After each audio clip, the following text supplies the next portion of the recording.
On that October morning in Chicago, Lake Michigan's surface gleamed silver outside the window. Margaret Wilson stood holding a freshly poured cup of coffee, looking down at the city from her 12th-floor apartment. She spent her days working from home as a graphic designer, and she particularly treasured these quiet Saturday morning moments. The phone's ring shattered the silence. Seeing Lisa displayed on the screen, Margaret felt a faint unease. Weekend calls from her sister usually meant some kind of favor. "Good morning, Maggie. How's your schedule today?" Lisa's voice carried its usual brightness mixed with something that sounded hurried. "Nothing special planned." "What's wrong?" Margaret settled into a chair and sipped her coffee. "Actually, could you watch Emma today? David's company has an important event, and we absolutely have to attend together. I don't think we'll be back until evening." Margaret sighed inwardly. Since her sister's remarriage 2 years ago, such requests had occurred about once a month, but recently they'd become weekly. Emma was Lisa's daughter from her previous marriage, now 6 years old. Lisa didn't like to talk much about the relationship between Emma and David, her new stepfather. "Of course, that's fine.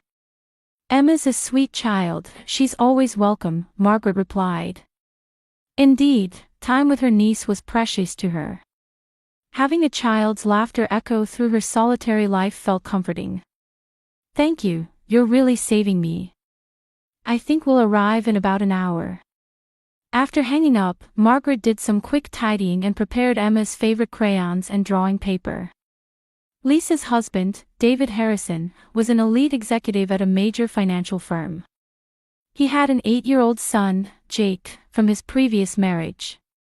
On the surface, they appeared to be an ideal blended family, but Margaret harbored some indefinable unease.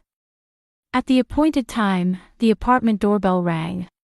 When Margaret opened the door, Lisa stood there holding Emma's small hand.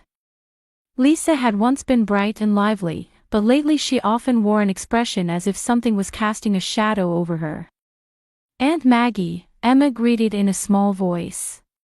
She used to bound up with energetic greetings, but today she seemed somehow withdrawn. Looking at Lisa's face, Margaret caught her breath. Around her left cheekbone was a blue bruise that couldn't be completely hidden even with light makeup. "Lisa, what happened to your face?" "Oh, this? I fell down the stairs last night. I was trying to hurry down in the dark, so foolish of me." Lisa tried to laugh it off, but her smile looked unnatural. Emma clung to her mother's leg. "Mommy, don't go," she said in a trembling little voice. "It's okay, Emma. Have fun with Aunt Maggie. Mommy will come pick you up tonight." Lisa stroked her daughter's hair, but her hand seemed to be trembling slightly too. "Are you really okay? If you're having any trouble, call me anytime." Margaret placed her hand on her sister's arm. I'm fine. You worry too much, Maggie." Lisa quickly kissed Emma and walked down the hallway without looking back. When the door closed, Emma's expression darkened all at once. Margaret knelt down to meet her niece's eye level. "Let's do something fun today, Emma. What would you like to do?" Emma nodded slightly, but her eyes held shadows too heavy for a 6-year-old child. "Shall we go to the zoo, Emma?" Margaret suggested brightly. Lincoln Park Zoo was their favorite place. Emma used to jump up and down shouting, "Yay," but today's reaction was somehow different. "Is that okay? Doesn't it cost money?" Emma asked in a small voice. Margaret was puzzled. "Of course it's okay. The zoo is free, and I enjoy going with you." "Thank you, Aunt Maggie. Thank you for always being so kind to me." Emma bowed politely. The gesture was too mature for a 6-year-old, as if she were afraid of something. While getting ready, Emma was unusually well behaved. When putting on her shoes, when putting on her coat, she repeated "thank you" after each action. While Margaret went to get her bag from another room, Emma sat motionless on the sofa like a statue, waiting. I'm sorry for being a bother, Emma suddenly murmured. Why would you think you're a bother? You're not a bother at all, Emma. Margaret turned around in surprise. But it's hard work when I'm here, isn't it? Mommy always says so. Emma's voice was barely audible. Margaret's heart ached. Emma, listen. You are a very precious person. I enjoy being with you, and you're not hard work at all. Do you understand? Emma nodded slightly, but her expression showed no real relief. On the train to the zoo, Emma sat by the window, staring intently at the scenery outside. While other children chattered noisily, she alone was unusually quiet. Margaret tried to engage her in conversation several times, but Emma's responses were short, and she seemed absent-minded. When they arrived at the zoo, Emma's expression brightened a little. Still, she lacked her former innocence and seemed somehow wary. They first headed to the lion enclosure. A male lion was sunbathing with a female lion and two young cubs. While other visitors exclaimed, "What a cute family," Emma stood transfixed in front of the cage. Does the daddy lion ever stop liking the baby lions? Emma suddenly asked. Why do you ask? Margaret knelt down to meet Emma's eye level. What if the babies aren't really his own children? Margaret gasped. Emma, in the animal world, the whole family protects each other. The daddy lion takes very good care of his children too. Really? A faint glimmer of hope appeared in Emma's eyes. Really? Love has nothing to do with blood relationships. Emma continued to gaze silently at the lion family. Margaret understood all too painfully why this 6-year-old child would ask such questions. At the elephant exhibit, they watched a mother elephant gently caressing her calf with her trunk. Emma stared at the scene intently. Are you hungry? Shall we get some ice cream? Margaret suggested, but Emma shook her head frantically. No, no. It costs money. Emma, I want to buy you ice cream. Don't worry about the money. But Uncle David said that if money gets spent on me, it causes problems for Mommy. Margaret's heart began racing. When did he say that? Emma covered her mouth with her hand. Oh, I wasn't supposed to say that. It's okay, Emma. Let's keep it our secret. But let's get that ice cream. In the end, Emma chose vanilla ice cream, but even while eating it, she seemed restless. After eating about half, she tried to stop, saying, I'm full now. You don't have to finish it all. But since we got it, why don't you eat a little more? Will I get in trouble if I don't finish it? Emma asked in a trembling voice. No one will get angry with you. I promise. Even so, Emma ate every last bite, as if fulfilling a duty. In the afternoon, when the two returned to the apartment, they decided to try making cookies together. Margaret laid out the ingredients and helped Emma put on an apron. Today, let's make chocolate chip cookies, your favorite, Emma. At first, Emma seemed to enjoy herself. She tackled the tasks of sifting flour and mixing butter with sugar with a serious expression. However, when it came time to mix in the chocolate chips, Emma's hand slipped and the flour bag fell to the floor. The moment white powder scattered across the kitchen floor, Emma's face went pale. I'm sorry. Emma crouched on the floor, covered her head with both hands, and began trembling. Don't hit me. Please don't hit me. Margaret was shocked. Emma, it's okay. No one's going to hit you. It was just an accident. But I made a mess. Whenever I make a mess, Uncle David, Emma's voice broke with tears. Emma, look at me. Margaret crouched down and gently embraced her trembling niece. No one's going to scold you or hit you. Flour can be cleaned up easily.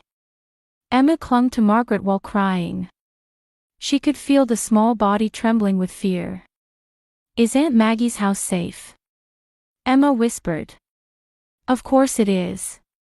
You're completely safe here, Emma. Margaret gently stroked her back. Really? You won't get angry even if I'm loud. You won't hit me even if I make a mess. I will never get angry or hit you. I promise. Emma continued crying for a while before finally calming down. They cleaned up the floor together and resumed making cookies. This time, there was a bit more naturalness in Emma's movements. Emma, if anything scary ever happens, you can always talk to Aunt Maggie, Margaret said while rolling out the cookie dough. But I'm not supposed to tell. Who said you're not supposed to tell? Emma fell silent. But that silence told the whole story. While the cookies baked in the oven, they sat on the sofa watching TV. A children's program was playing, but Emma didn't seem very interested. Aunt Maggie, Emma called in a small voice. What is it? If Mommy is in trouble, could you help her? A sharp pain shot through Margaret's chest. Of course, Emma. I'll protect both Mommy and you. Really? Really? Family members protect each other. Emma smiled with relief, but Margaret didn't miss the deep sadness that dwelt behind that smile, sadness too profound for a 6-year-old. Looking at the clock, she saw it was past 5 in the afternoon. There was only about an hour left before Lisa would come to pick Emma up. Margaret was beginning to understand the true nature of the fear Emma was feeling, and it might be far more serious than she had imagined. When the clock hands pointed to 6 in the afternoon, Margaret stood up and called to Emma. The sweet aroma of freshly baked cookies still lingered in the room, but in contrast to that warm atmosphere, Emma's expression grew increasingly dark. Emma, it's almost time to go home. Mommy will come to pick you up, so let's pack your things. At that moment, Emma's face turned deathly pale. As if all the blood had drained from her at once, her small lips began to tremble. No, Emma's voice was barely a whisper. Emma. The moment Margaret tried to approach, Emma suddenly burst into tears. No. I don't want to go home. I want to stay here. Emma crouched on the floor, covered her face with both hands, and sobbed. That crying was too desperate for a 6-year-old child's tears, and it gripped Margaret's heart. This wasn't mere willfulness or being spoiled. It was crying that came from pure terror. Emma, Emma, Margaret hurriedly knelt down and placed her hand on her trembling niece's shoulder. What's wrong? What happened? I don't want to go home, I don't want to go home. Emma prostrated herself on the floor, curling up as if trying to hide. Please don't make me go back. Margaret lifted Emma gently, her heart breaking.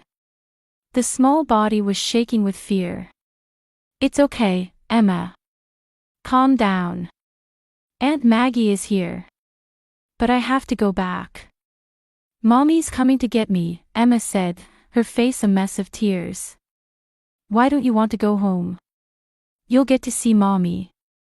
Emma shook her head while crying. I can't say. I'm not allowed to tell. Who said you're not allowed to tell? Emma fell silent. But that silence was the answer itself. Margaret waited quietly.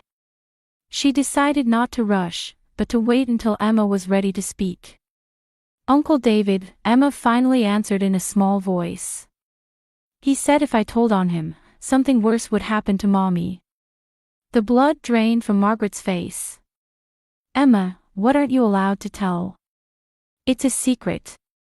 But I can't stand it anymore. Emma wiped her tears while looking straight at Margaret. Aunt Maggie, come to my house. Then you'll understand. Margaret held her breath for a moment. Emma's eyes held a determination far beyond her years. All right. Let's go together. Hand in hand, they left Margaret's apartment. Chicago's evening streets were beginning to glow with orange streetlights. Emma gripped Margaret's hand tightly in her small one.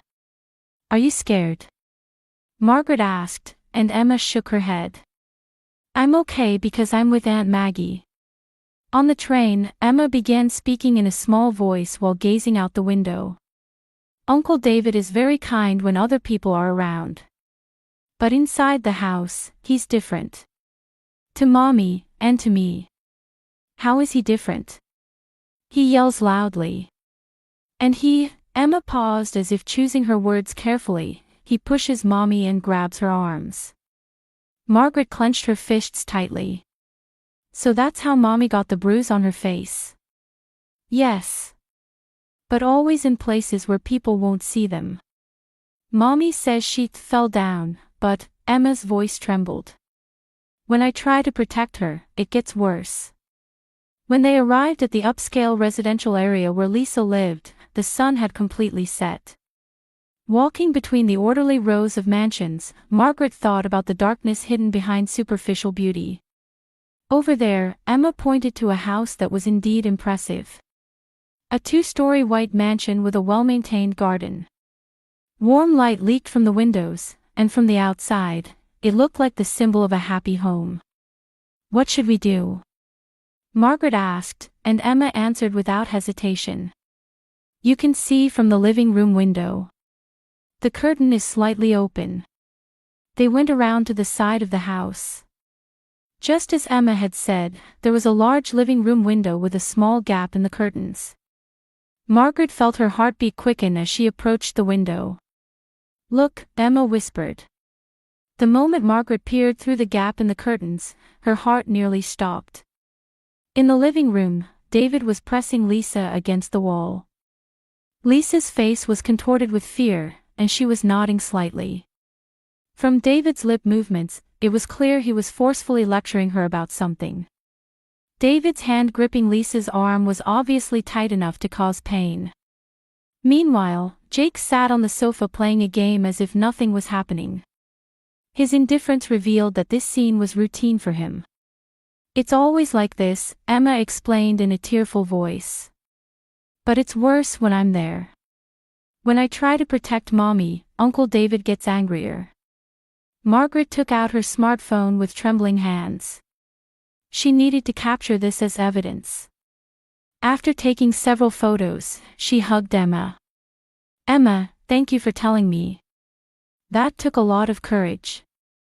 But if he sees this, Mommy will be in more trouble, Emma murmured anxiously. It's okay. This time it's the adults' turn to protect Mommy. Margaret sent Lisa a message, come outside right now. I'm here with Emma. A few minutes later, the front door opened quietly. The moment Lisa showed her face, Margaret gasped. The area around her left eye was swollen, and the corner of her lip was cut. It was far worse than the bruise she'd seen that morning. Maggie? Why are you here? Lisa's voice was shaking. Emma told me. Get in the car. But David will. Right now, Margaret took her sister's hand. Emma, come on. The moment all three got into the car, the front door burst open. David appeared and shouted loudly when he spotted their car. Lisa! Where do you think you're going? Come back here. Margaret quickly started the engine. Looking at David's anger-twisted face in the rearview mirror, she pressed the accelerator. Mommy, Emma called from the back seat. It's okay now. Lisa gripped her daughter's hand while tears streamed down her face.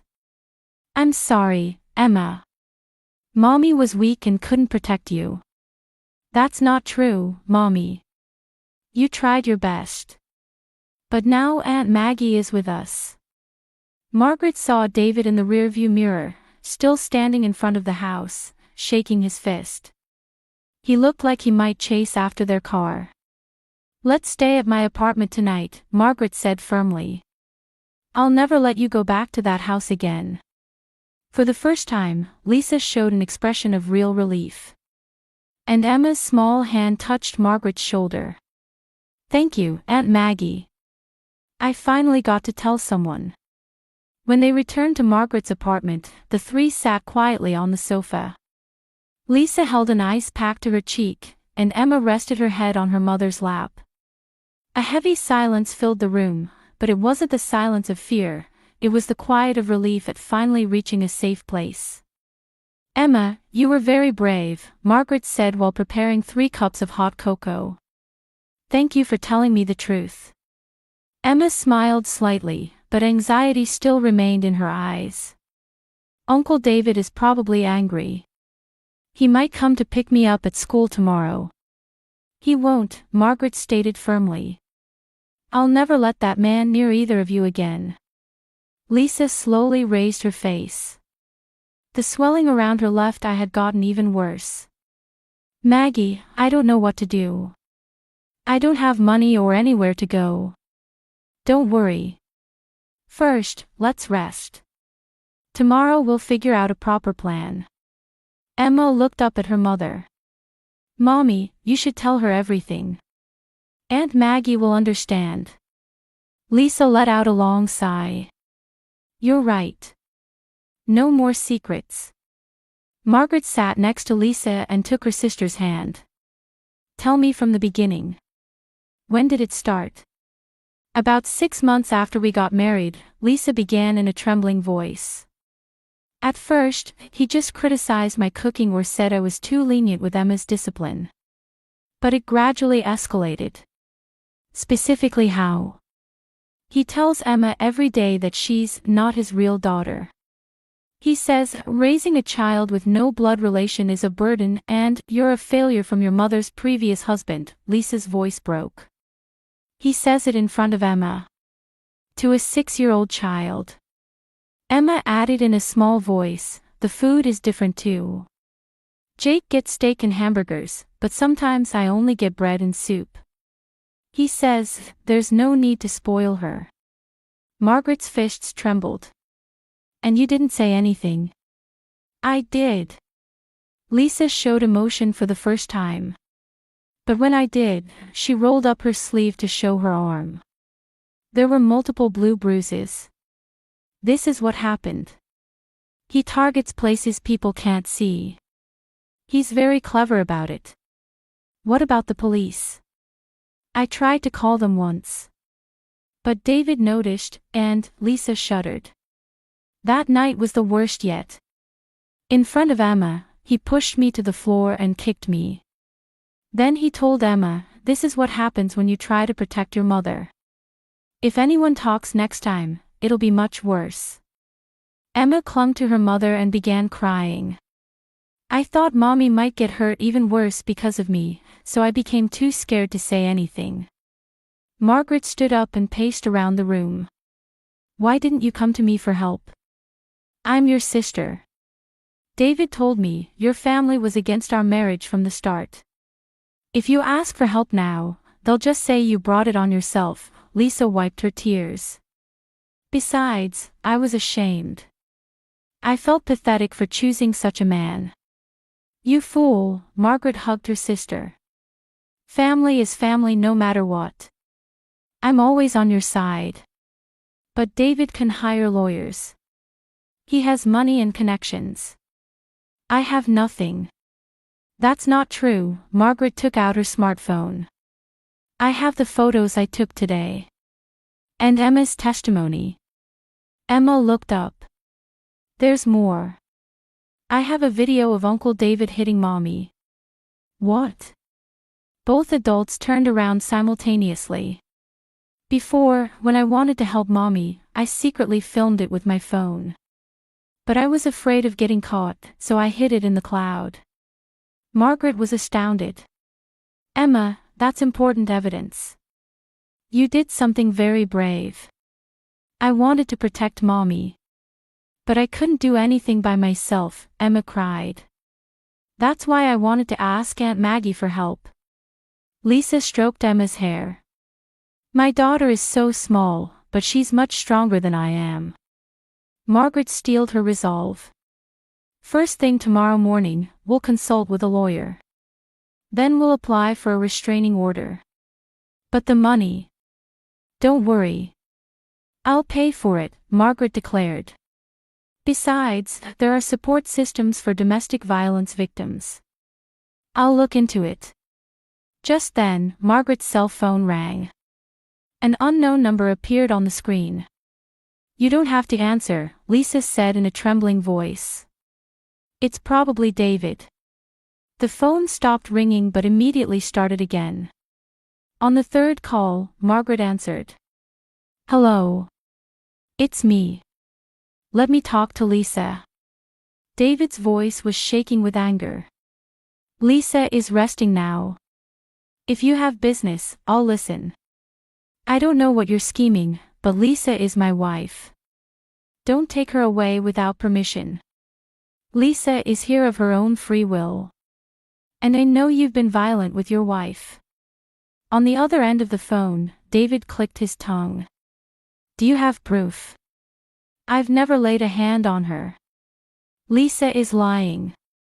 I have photographs. And I have a witness." Margaret looked at Emma. "Who's going to believe the babbling of a 6-year-old brat? Besides, I have an excellent lawyer. I can shut you people up in no time." "Try it." Margaret hung up. Lisa said with a pale face, "He'll really come. David always follows through on what he says he'll do." "It's okay," Margaret answered resolutely. "This time we're the ones who are prepared." She dialed the police number. "Police. I need protection for domestic violence victims." While she was on the phone, Emma snuggled up to Lisa. "Mommy, it's okay now. Aunt Maggie will protect us." Lisa held her daughter close and felt hope for the first time in a long while. For so long she had felt like she was in a tunnel with no way out, but finally she could see light. "Thank you, Maggie," Lisa said to her sister. "For saving us." "This is just the beginning," Margaret replied as she hung up the phone. "But this time you're not alone. Let's fight together, all three of us." Outside the window, Chicago's night scenery sparkled quietly. The three women, though of different ages, shared the same determination. Tonight, they had taken the first step toward the new life that would begin tomorrow. Margaret thought as she prepared a late dinner in the kitchen. The battle with David wouldn't be easy. But she was prepared to face any difficulty to protect her family. And when she thought of the courage shown by a small child like Emma, she as an adult couldn't give up. In the living room, Lisa and Emma quietly held each other close. Both were exhausted, but their expressions held a peace that had been lost for a long time. 3 months later, on a certain morning, children's laughter echoed through Margaret's spacious apartment. The sound of Emma struggling to flip pancakes in the kitchen mixed with Lisa's gentle laughter. "Aunt Maggie, I did it." Emma brought over a plate proudly. The shape was a little lopsided, but her smile was incomparably brighter than before. "You did it perfectly," Margaret praised sincerely. "Emma, you really have a talent for cooking." Lisa smiled as she sat at the dining table. "Lately, this child wants to try everything. She used to be afraid of failing and wouldn't try anything." Since that night, the three women's lives had changed dramatically. With the help of the lawyer Margaret hired, the restraining order was quickly approved. The photos of Lisa's face and body, and the video Emma had recorded, became decisive evidence. David initially showed a willingness to fight in court, but there was no way to argue against the evidence. "What are your plans for today?" Margaret asked, and Lisa looked slightly nervous. "I have an interview. At an accounting firm." Lisa took a deep breath. "I'm worried because I've been out of work for a while." "It's okay, Mommy," Emma squeezed her mother's hand. "You're very smart." When the divorce was finalized, Lisa simultaneously began her journey toward economic independence. David was legally required to pay alimony and child support for Emma, but Lisa was determined to build a new life without relying on him. "How is Emma's counseling going?" Margaret asked gently. "She's doing much better," Lisa answered.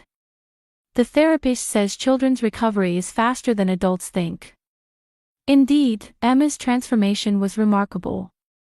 For the first few weeks, she would wake up crying in the middle of the night, but now she could sleep peacefully. At school too, she could play normally with friends, and her grades had improved. In the afternoon, when Lisa returned from her interview, her expression was bright. "How did it go?"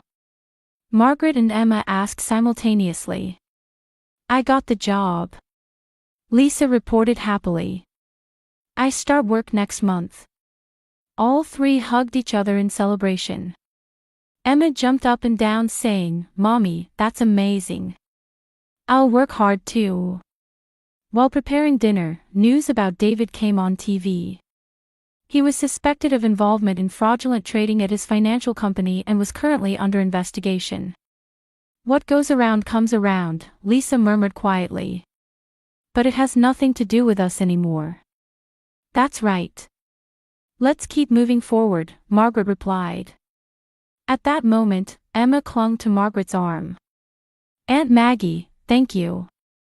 You're like a real father to us." Margaret's chest grew warm. "Emma, family isn't about blood relationships. It's about people who support each other and care about each other." "I understand," Emma nodded. "The three of us are a real family." Lisa looked at the two of them with tears in her eyes. "Maggie, without you, we might still be in that hell." "No," Margaret shook her head. "It was Emma's courage that started everything. And you stood up in the end too. I just helped out." Outside the window, Chicago's night scenery sparkled beautifully. The three held hands and stood by the window, gazing at the city lights. "Shall we go on a picnic tomorrow?" Margaret suggested. "Yes," Emma answered energetically. "This time I'll make the sandwiches." "I'm looking forward to it," Lisa smiled. The three embraced. The wounds of the past hadn't completely healed, but here was a new form of family filled with love and trust. Beyond blood relationships, true family bonds had been born here. No matter how harsh the outside world might be, warm light would continue to shine in this small apartment, along with the story of hope that three women had woven together.